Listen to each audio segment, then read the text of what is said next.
Hello, everyone. Welcome to another episode of the BG Show. We are here to do our in-depth spoiler review of Episode 3 of House of the Dragon. We are finally here in person. Last week's review was a little bit wonky quality-wise, so I'm glad to be in person here in New York. I'm based in Florida. I'm back in New York. I am here with my resident book expert, Adam Rubenstein. And let's get right into it. First, let's do a spoiler warning. If you have not seen the episode, we have non-spoiler reviews both on my YouTube channel and on my TikTok page, so check those out. I'll link them in my bio. So let's get right into it. We'll talk big picture thoughts, and then we'll kind of deep dive. You'll get into the book stuff. I guess I was thinking there's two ways to cover the episode. We can either do character by character or kind of like go as the episode goes along. I'll say let's go character by character and say like what they did in the episode, all right? So first, go in order though, through the character. So we'll talk about big picture thoughts of what happened in this episode. So something I heard on another podcast, which I thought was a good point, was the three main characters all killed in this episode, but in different ways.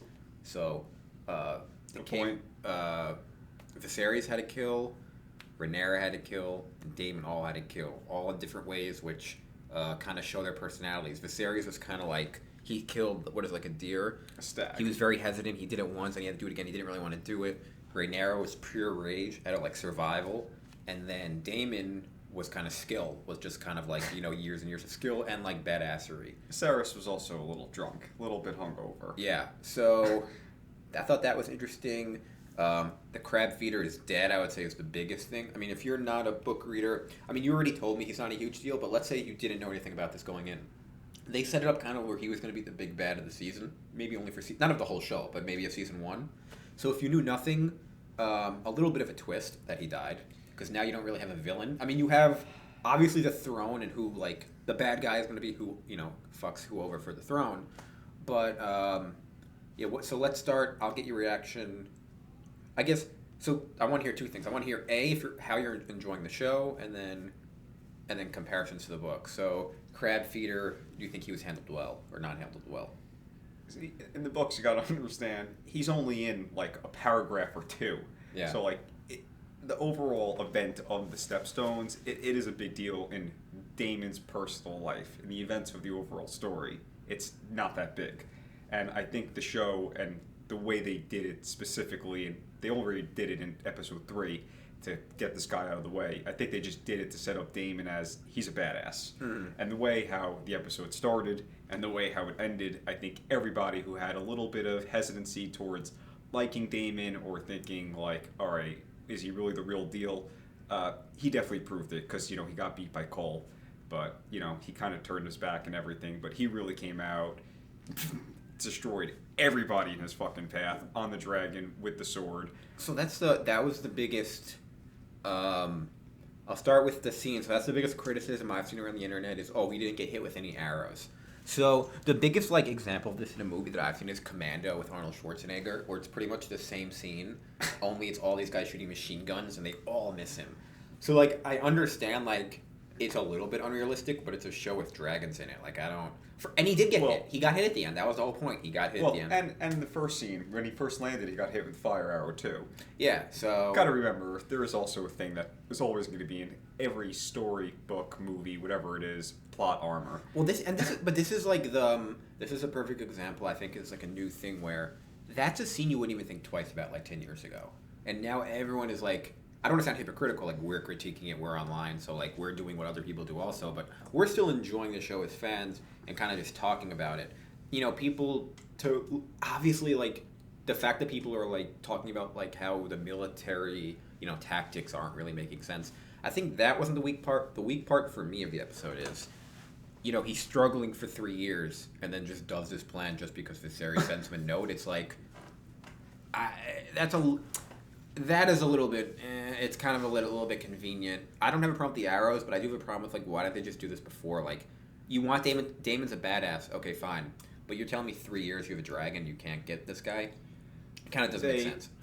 Gotta remember, it's so fudged in the show, but not fudged, because they're sticking with the actual, quote-unquote, timeline of the events, because they started it, like we know, in 101, and they're following, and they're doing a good time of telling you 12 years have passed, 6 months have passed, 3 years have passed, but they've changed who and what are doing in those time and frame and what's going on. So, like, Lanor, for example, he does not have any show. He's not anywhere in the Stepstones whatsoever. So that was a complete nice twist. Well, I won't say it's a nice twist. I mean, it was nice to see Sea Smoke. You know, you can definitely see, and like I said last time, and now you'll definitely get it after seeing 3 dragons. Because remember, Danny had 3, now you've seen 3. All 3 definitely look different, sound different, react different. Sea Smoke clearly looks smaller than Caraxes. I wish we saw him at the end. I don't know where the hell he was. It would have been nice to have 2 dragons going on. But, you know, they changed that. Oh, speaking of dragons and overall critique of, it's not really writing, but it's like, for the love of God, if you have a dragon, can you stop landing on the ground? It's the only way they can get you. And we saw it again. Daemon lands on the ground. Boom, fire arrow right in the fucking chest. Stay in the air. Well, yes and no. It's been proven that you can get them in the air with the You Scorpion. could. It's much harder, though. Oh, yeah, with Season 8 Thrones shit, yeah. No, you... You could do it, you but can, like... You can do it. You know, you're at a massive advantage in the air. I agree. But... All right, so let's talk... This is why I would do personally through the episode, or if you're going to do character, go by the character in their timeline. So if we're just going to keep on Daemon... Let's start. I was going to start. Okay, yes, we already spoke about. We talked about Crab Feeder. He's done. We spoke about. All right, yeah. Let's talk about Daemon, where he is. I guess don't spoil anything from the book, but up to this point, do you think he's been portrayed well? I mean, you read the book, and okay. So side note, you know, so many people are critiquing the show. The entire point of this show, Harry Potter, the Marvel movies, is you're taking written material and you're bringing it to life. And I think people are so worried about, like, this having to be the greatest show ever, they're just not even enjoying the show anymore. You know, it's kind of ridiculous. Like, how do you know, everyone's just so worried about it being, like, critiquing and what does it rank? Like, just enjoy the show. That's, you know, imagine if you're a Game of Thrones fan, you know, for years you're waiting for these characters to get brought to life. It might not be perfect, but I think it's pretty good. Yeah, I browsed, you know, Reddit after the show just to see what people are going on and saying. Like, one of the things I saw going on were people critiquing pugs, which I thought was funny. I mean, like, let it go. Who cares? They had a pug in the show. No big deal. The dogs. Yeah. The hunting dogs I can get, but the pugs. I mean, who cares? They're talking about a show with dragons. Like, a pug can be there, and there were dogs. Like, we do know from the actual Song of Ice and Fire story, and this particular episode was jam packed with source material that, as a book reader, you can see it, and as a non-book reader, you have no idea, and you either are like, why are they doing that, or who is this person, and where is it going to go? So I thought this was like a good way to finally see, like, oh my God, I see where it's going, versus this person has no idea. So it's kind of nice to see. Yeah, and you know, like we say in all the reviews, the dragons look good, which I'll take mistakes, like not mistakes, but like the pug thing and, you know, the prosthetic finger mistake. I'd rather have those kind of mistakes than bad CGI. So I don't know who handles the dragon CGI compared to other studios. Go back to the prosthetic figures. I don't think a lot of people even. Oh yeah. So let's move to Viserys now, the king. Well, we could circle back to Daemon at the end, because at the end, truthfully, just, you know, you don't even need to spend too much more time on him, because when we did see him at the end, he had no words. It was just pure body language and his acting. So I actually like him. I think he's kind of funny, maybe because he's not as threatening as King. So it's a little bit more realistic, or a little probably more how, you know, a more realistic person would act as King. I think, and, you know, I don't know how it is in the books, but I think another thing that didn't make it didn't ruin the episode for me, but what didn't really make so much sense was the kind of, the trouble of, like, oh, Rhaenyra's really pissed at, you know, because her dad is getting a son, and I understand that, but she's still inheriting the throne. They make it seem like the quarrel or the fight is that she's not inheriting the throne, but she is inheriting the throne. So I understand, like, oh, you're pissed your dad, like, has another whatever, but see, she's more mad about that than upset that her mother died, almost, in a way. It's kind of weird. I don't know.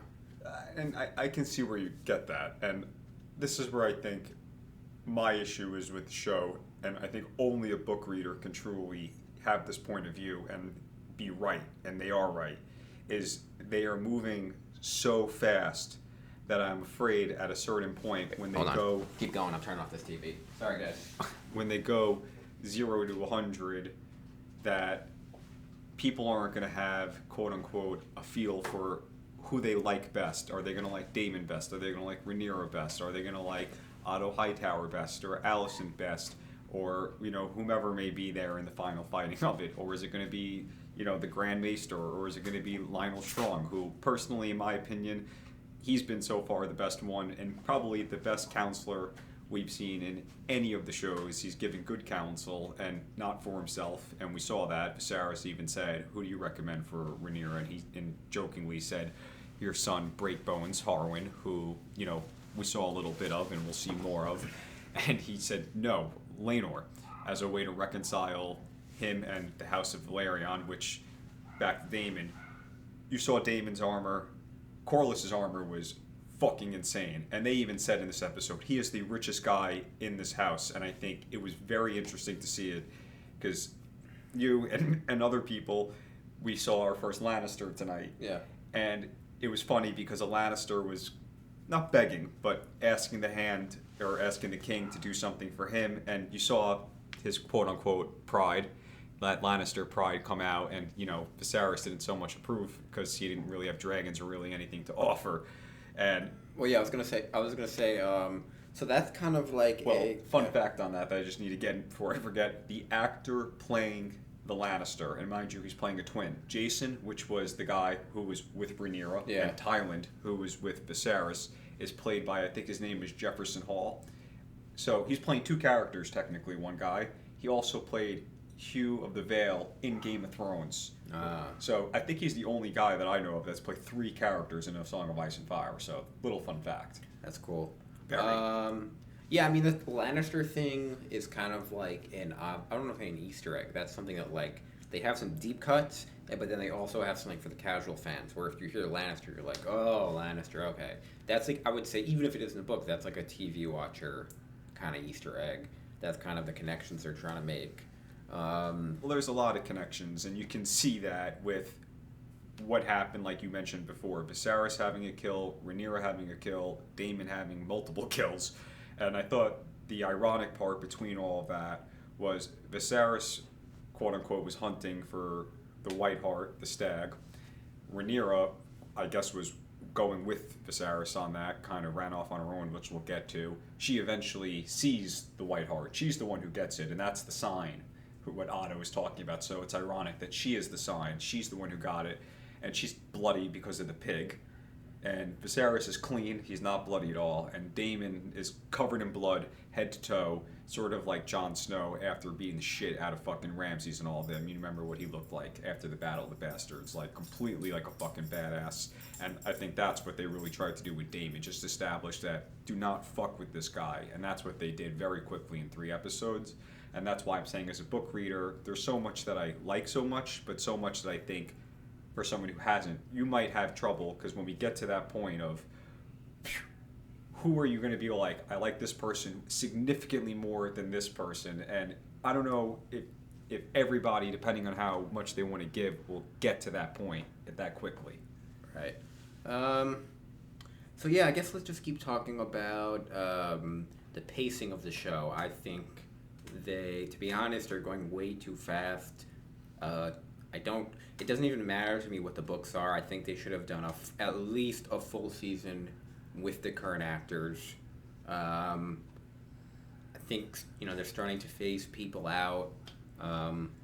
Yeah, Laenor was already, supplemented by an older Laenor.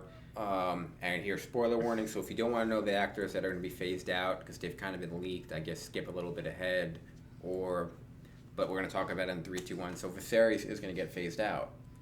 We know that, right? That was leaked. So I don't know how. Don't say how, obviously. Don't say, we'll know. Everyone obviously dies because the show, by Game of Thrones, they're all dead. Just by pure age, they'd be dead. But we don't know how or why. So don't say that. But we do know Viserys is getting aged out. And again, regardless of the timeline in the books, I would have stretched it. I would have figured it out. I think I would have given a full season to everyone. What do you think?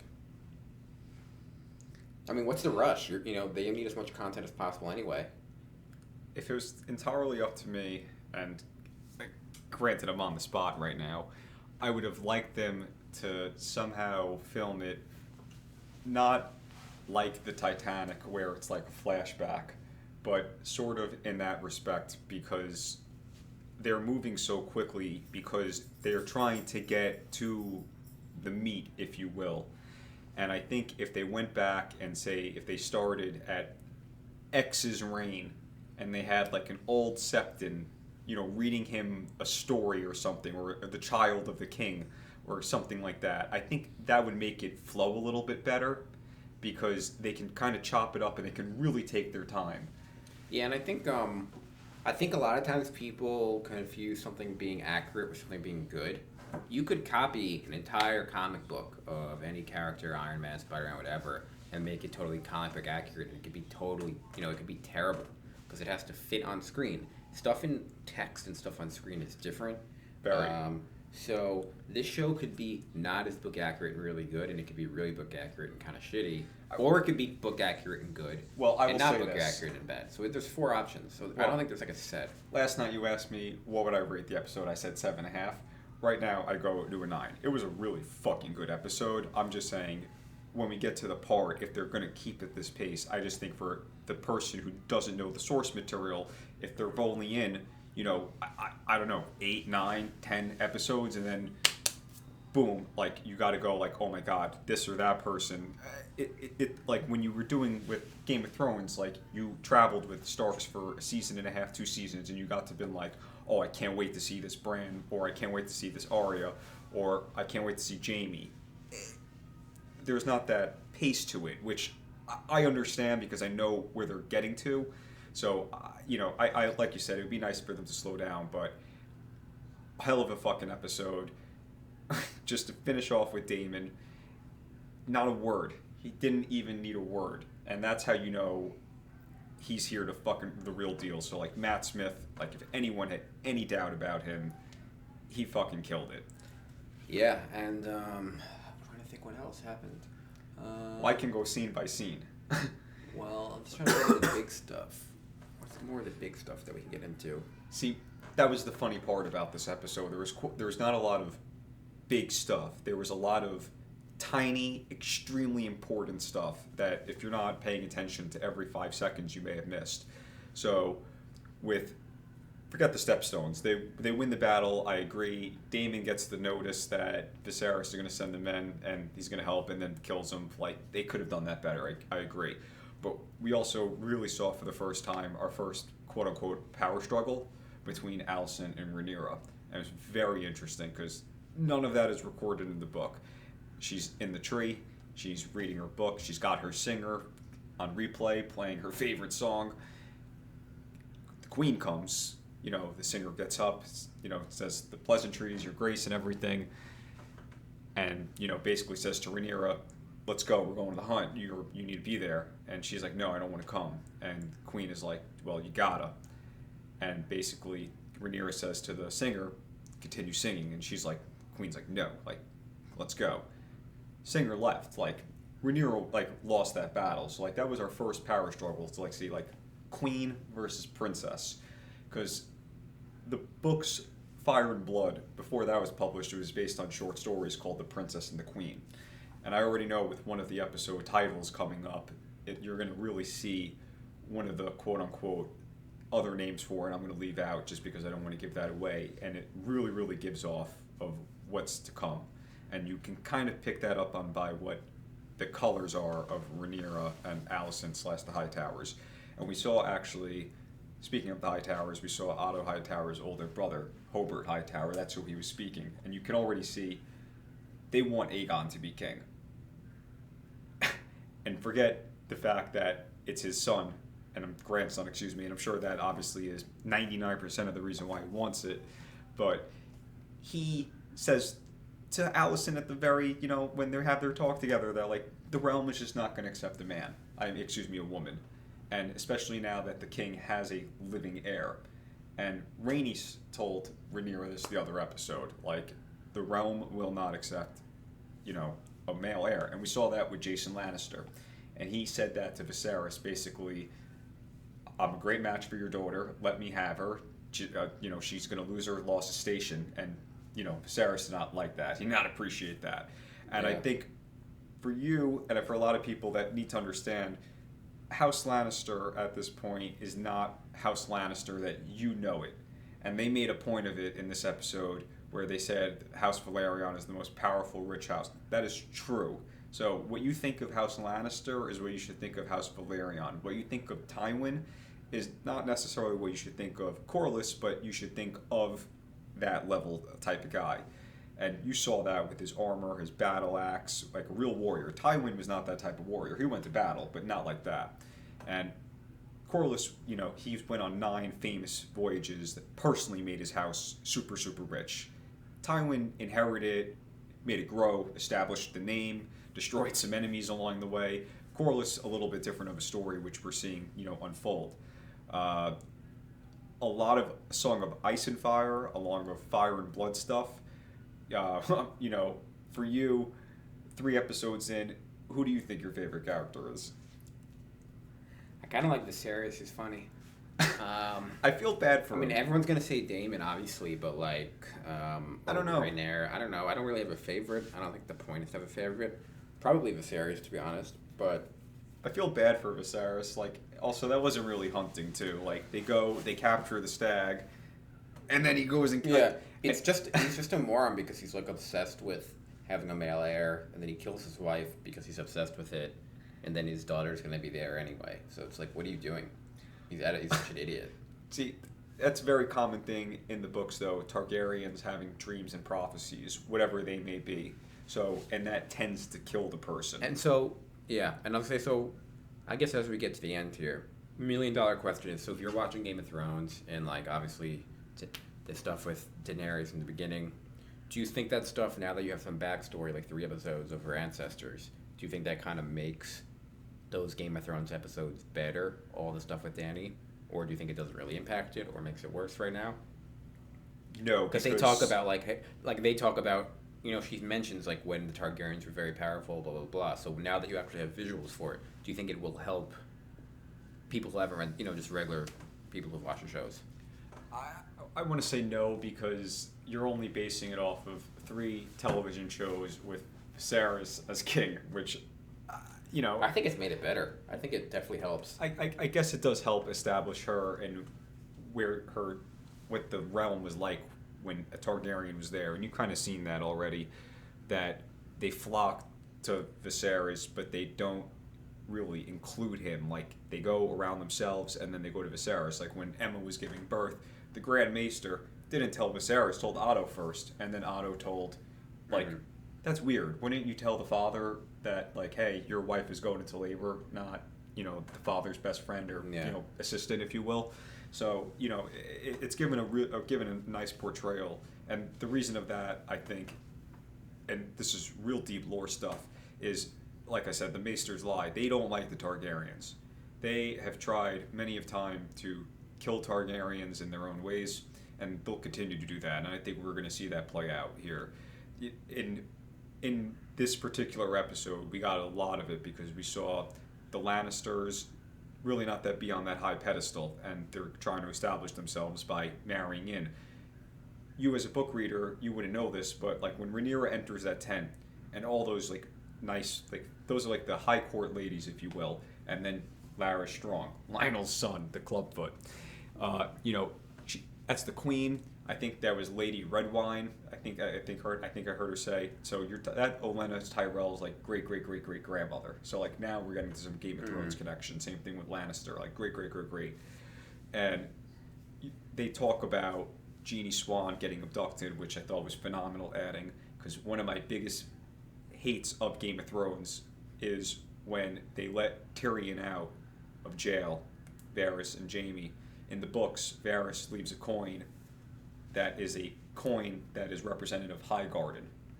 They didn't include that. That thing would have cost 5 fucking cents, and it would have made it that much better. Oh my god, the Tyrells helped Tyrion escape, and they didn't fucking include that. That would have cost 5 cents. The fact that they're going all in and they're really including everything, that little Genie Swan tidbit was phenomenal. The Black Swan, because she turns out to like run the country of Lys in like 30 years. So I'm glad they're sticking to the source material. They're really including it. Great lines from Daemon from episode 1, episode 2. He barely had any lines in episode 3. It would have been nice to see him get his kill how it is in the books. He beheads him with one blow with Dark Sister. Slashed him in half. It's still, I guess. I hope They we get to gotta see it. show. I have a specific. I have a sneaking suspicion that episode 4 is going to be a flash. It's going to open of him entering the cave and killing him, and then it's going to flash forward to wherever we are. I have a feeling. I could be wrong. I That's hope my so. prediction. Well, Very strange choice. Very surprising. I thought for sure we were going to go in that cave. that's true. I don't know. They just didn't. Yeah, I just don't understand when you made the show. Like when they were like, "Yeah, let's just do it like this." I mean, it just seems like a shortcut. I don't know. Maybe they didn't want to make Daemon too brutal, because I guess when you come out chopping cocks off, like slashing bodies in half is good enough at that point. Yeah. And and there's a lot of Daemon still to show, so I don't think they want to make this guy just a bloodthirsty maniac. And he came out blood head to heel, which is ironic because when we go to Rhaenyra, when she finally goes through the hunt, she basically runs away, gets on a horse, and Kristen Cole tracks her down, and they spend the night in the woods because she doesn't want to go back. Yeah. And the pig attacks, and that was a nice tidbit because it's a joke that pigs have killed a king, which they have, Baratheon, Bobby B. So it was nice to see Rhaenyra not get killed by that pig, and the White Hart, because I think that's a really, really big symbol that the show was trying to throw in there, that she is the one that is the heir. Viserys is very, he's not moving on that. He said, "You're the heir." He said that to her. "I'm not supplementing you, but you have to get married." And they're and they're definitely setting up that. Don't tell me that Kristen Cole is like gonna be her choice or gonna be involved somehow. So that's definitely like my prediction is he'll either be involved or get rejected or that'll be controversial. But yeah, I think we covered everything. It's hard to give predictions. You're giving predictions going forward because So let me give my predictions going forward. They're doing a good job of kind of holding it. I'm trying to think of who kills who. I mean, the easy thing to say is that Daemon kills his brother, and he would have to kill his brother, his niece, and his nephew, and then he would be heir, right? If that all happened, technically. Yeah, technically speaking, that would be the line. He'll have to figure out how to do that somehow. But yeah, I don't even have any predictions really. I'm kind of just interested to see how this will go. I think it's as good as a 3-episode start as we could have hoped for. I don't think anything really stuck out that's bad, and I just think people are hating on the show just to hate on it. But yeah, I don't really have any hot takes, to be honest. I could go on for hours still. They have to remember, as in everyone has to remember, what they're showing now is basically all seed planting, because they're trying to get to the dance without going straight to the dance and being like, what the hell is going on? So all this is basically just like a really, really long backstory that they're telling. This is why I think it was like an interesting question of how would they have done it. That's why I think it would have been interesting if they did it like that, because they can take their time, really tell the story of what was going, rather than boom, boom, boom, let's just get there. And they're doing a nice job with that, but you could tell they're fudging some stuff like big time to make it all fit. Like Laenor is fully grown up and Rhaenyra is the same age, basically looking like. So it's interesting take, but I'm excited to see where it is, and it's nice to see them start including other players in there. Other houses are starting to come through. You got to see Lannisters finally. You got to see, Lord Hightower, Otto's brother, come in, and you got to see how they reacted. They all expected Aegon. So it's not really just Viserys wanting Rhaenyra or Aegon. It's the whole, this is tradition. This is what is like they're used to, is like a guy ruling them. And I thought the whole thing was ironic overall, because when Otto's telling that to Alicent, like they will just take Aegon. If you remember in the scene, second episode, when Damon's there alone on that bridge with the dragon, Caraxes, they're all afraid. Then Rhaenyra comes and she's got Cyrax, and they're like, okay, they're not as afraid. So it's like, you would accept her if she was the only person and she had a dragon. They would have no fun. It's like, you would accept her. So it's kind of like a weird dynamic to kind of see Westerosi, like, politics play. It's like, we know we can die by you, but we're not going to accept you. But it will be interesting to see where they take next episode, because just on the trailer alone, we see Daemon come back, and he is wearing a crown. So that's going to be an interesting take. And I would imagine, based on the pace that they're going, I think that we're probably going to see older Rhaenyra and Alicent come into play sooner rather than later. Yeah. Based on what I'm seeing. Because remember, she's already pregnant with another child, and Aegon was too. So, Yeah. a lot of stuff. All right, I think that wraps up our spoiler review. Thanks, guys, for watching. Subscribe to my channel if this is your first time watching. We'll have a lot more content coming up. I do TikToks, I do YouTube Shorts, everything. We have more reviews coming up for this. I'll have Lord of the Rings of Andor, She-Hulk, Mando at the end of the year. We got Black Panther 2 coming up. We have Black Adam coming up. So thanks again for watching us, and I'll see you in the next one. Bye, guys.